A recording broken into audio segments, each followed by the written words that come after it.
I work over at Ateneo back in the Philippines, and I'm based there. But our university has been working so heavily with GK because it sees so much in this group that is not in the books, that is not anywhere near anything out there. And so there's great interest in the university. Just for a short meeting today, 3 things I wanted to share with you. And the first thing is what you see around you. GK is really a sense of community. People coming in from Melbourne, Canberra, all over, just being together. People from 2 or 3 generations in one room. And I think that you already have a sense of what this work is really all about by just simply coming over here. Because GK can be painted as this big, not-for-profit organization back in the Philippines, but really back home, GK is really all about spending time with each other and working together, just dreaming together, not even asking whether we've got the funds for it or we got the programs for it. I mean, it's just really about a bunch of people coming together saying we're gonna do great things, we're gonna do big things. And personally, this is what got me started in GK.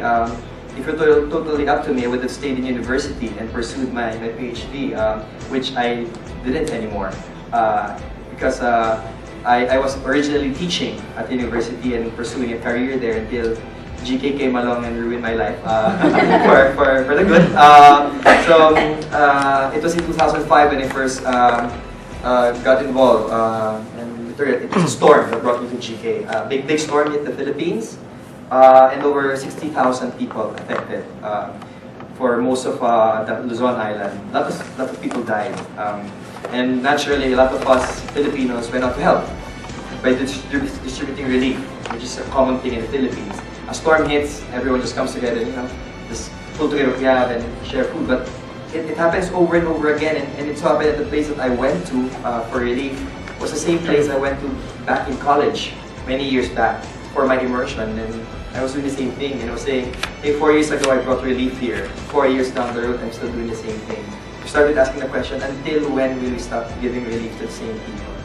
And it was around that time that we were asking the question that our university decided, all right, it's gonna stop here. We're gonna start rehabilitating this place. It's not enough to just do something for one time. If we are truly serious about this, let's get them out of harm's way.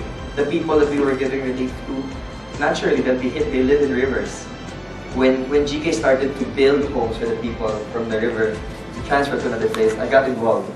At first it was just another outreach for me, it was another project, it was another intervention that I was doing. It was good works. Not realizing that I was being dragged into something so much bigger than just 100 homes we were building. That's where I started discovering that GK at that time was already in 1,500 places in the Philippines, having built around 30,000 homes already. And the most amazing thing is being built by very ordinary people. It seemed like the template wasn't written on paper. The template was written in the hearts of minds of people doing it. And I said, what an exciting group. What a crazy group. And I was just moving from one place in the country to the other. And what I saw in Luzon and what I will see 1,000 kilometers down in Mindanao, it's the same thing. And nothing's ever been written about it. But if it's a community, you just somehow have this power to see through one mistake to the next and really learn along the way. And just really one thing I wanted to share with you is to start out your own journey here in Australia. You can call it any other name, but this is the kind of community that builds great things. GK is really about ordinary people doing extraordinary things. Just really one thing I learned so much about GK. I was brought up in an environment that worked so much on credentials, that you have to earn the right to be there. GK is quite the reverse. You just have to be there and then you earn your right later on. One thing that I will never forget, that it's okay to be right, so long as you love first. The people there knew you were right, but they didn't feel that you loved them. That's why nothing will ever come out of it. And for the next 30 minutes, I'm just hearing this lecture about how it is better to love than to be right. How it is infinitely better to always show your concern first to people before you start correcting them and telling this should be that, this should be that. And Tito Tony just retold the story of how GK started. Because if it were about being right, GK would not be here. Because everything at the start of GK was wrong. It was wrong to start in the biggest slum in the country. It was wrong to work with the most disturbed kids in the country. It was wrong to work without funds. It was just wrong to build a house, not being an engineer. It was all wrong. But what was driving it? What brought Tito Tony to Bagong Silang? What brought Tito Tony to work with the most difficult kids? It wasn't being right. It was his own love for these people. And for 30 minutes, I was receiving the lecture of my life. And I soon discovered the power of that. That it is in that posture of approaching people from a posture of love, from a posture of relationship, from a posture of respect, that you begin to see the greatness in another person. And it is in seeing that greatness that you are emboldened. And that's how I think GK relies on very ordinary people. Because elsewhere, you need to prove that you're great before you're trusted with great things. To fix up much of the things that are wrong in the world, you don't need big things. That's what I'm realizing. It's really small, basic things, like just really being able to introduce each other, or just being able to know your story, my story, and being able to confidently say, hey, I know this guy. This guy's not a stranger. This guy's from this. And it's really those basic things, because it's somehow, we've forgotten that. And when people ask me, and for 2 days, Andrew's interrogating me, what's the model? How does it work? And I couldn't really explain it, because there's not much to this. That's why I think in the lack of an answer, we forced them to go to the Philippines. Just really see it again from a different lens. But in my own experience, it's really been that. It's going to a lot of the things that are so basic for us. But this time, taking those basic things to face up to the biggest problems. So through the years, GK just evolved and evolved and evolved and evolved. And this year, the last thing I want to share with you, GK is all about challenging the impossible. The worst thing you could ever say to a GK volunteer or full-time worker is that it's impossible. Because that is the word in our dictionary for let's start doing it. It really begins with that. Because if someone says, hey, maybe it's possible, you go with that person and you discover two things. Either he's wrong or he's right. And if he's wrong, we will move on. But if he's right, then you're taking a chance on something that's never happened before. And that has been the story of GK. It's not about the Philippines. It's not about just the poor. It's really about that tagline, building communities to end poverty.